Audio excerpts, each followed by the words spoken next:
आज चाहिँ नमस्ते सबैजनालाई। अहिले चाहिँ हाम्रो देशभरिको श्रमदाता हैन, देशभरिको श्रमदाता श्रम गर्नुपर्छ, माटोलाई माया गर्नुपर्छ, माटोलाई चाहिँ सुन्दर बनाउनु पर्छ, प्रकृतिलाई जोगाउनु पर्छ भनेर ढुङ्गा उचालौं अभियान, ढुङ्गा बोकौं हैन, आफै श्रम गर्नु।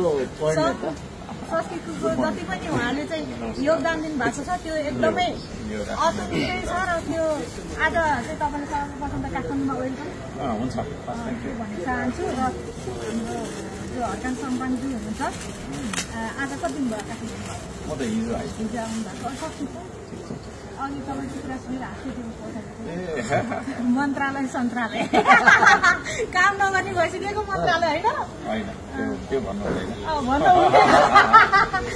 हजुरलाई फुल त ल्याउन पाइन, खदाहरू पनि लगाइदिनु हुँदैन। म त त्यस्तो होइन त तपाईँ योग्य हुन्छ। पहिलोपल्ट नेपालमा कसैलाई खाता लगाइदियो भने हाम्रो हरबाग साङ्गनजीलाई चाहिँ मैले खाता लगाइदिएँ हो। मैले कसैलाई मैले त कोही नेतालाई भेटा पनि छैन पर्सनलिटीमा गएर अहिलेसम्म, र एकदम खुसी छु हजुरलाई भेटेर। र एक दिन समय मिल्यो भने हजुरको चाहिँ म ढुङ्गा बोक्न आउँछु तपाईँको अभियानमा।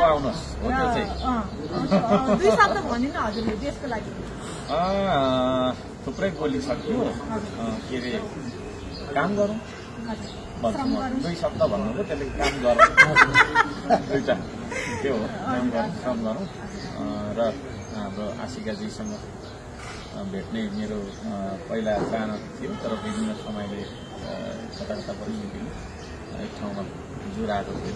आशिका तामाङ जेल पर्दा नि बोल्नु भएको थियो हजुर। हो, उहाँ तपाईँले के अरे यो के भन्छ अरे सुधारका लागि व्यक्तित्वको विरुद्धमा जुन गरिराख्नु भएको छ त्यो तपाईँको चाहिँ एकदमै प्रशंसा योग्य काम हो। र एउटा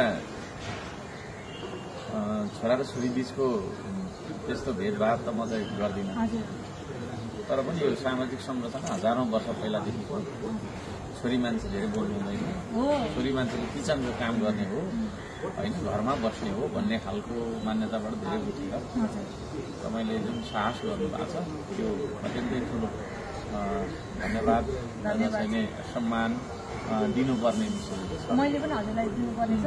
त्यो चाहिँ के भन्दा श्रम संस्कृति जसरी तपाईँले नेपालमा विकास गर्नुभयो, एउटा रियल कम्युनिस्टले कस्तो काम गर्छ भनेर चाहिँ एउटा चाहिँ उहाँले देखाउनु भएको छ होइन।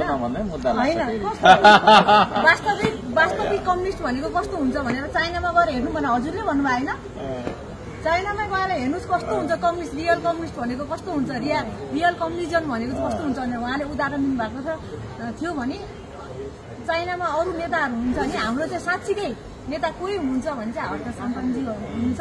र उहाँको जति पनि अभियान छ होइन, उहाँ तपाईँहरूले साथ सपोर्ट गरिदिनु होला, यसरी अझै अगाडि बढ्नु होला हजुरको काममा। मेरो कुनै सपोर्ट रहन्छ, बिकज नेपाल आमालाई माया गर्ने, नेपाल माटोलाई छोडेर चाहिँ कसम खाएर म यो देशमा केही गर्छु भन्ने जो पनि मेयर हुन्छ अथवा नट ओन्ली मेयर होइन, जति पनि जनप्रतिनिधि हुन्छ उहाँलाई म खुलेर छाती पिटेर चाहिँ म चाहिँ साथ सपोर्ट गर्न चाहन्छु। र त्यो तपाईँको साहसलाई सलाम छ।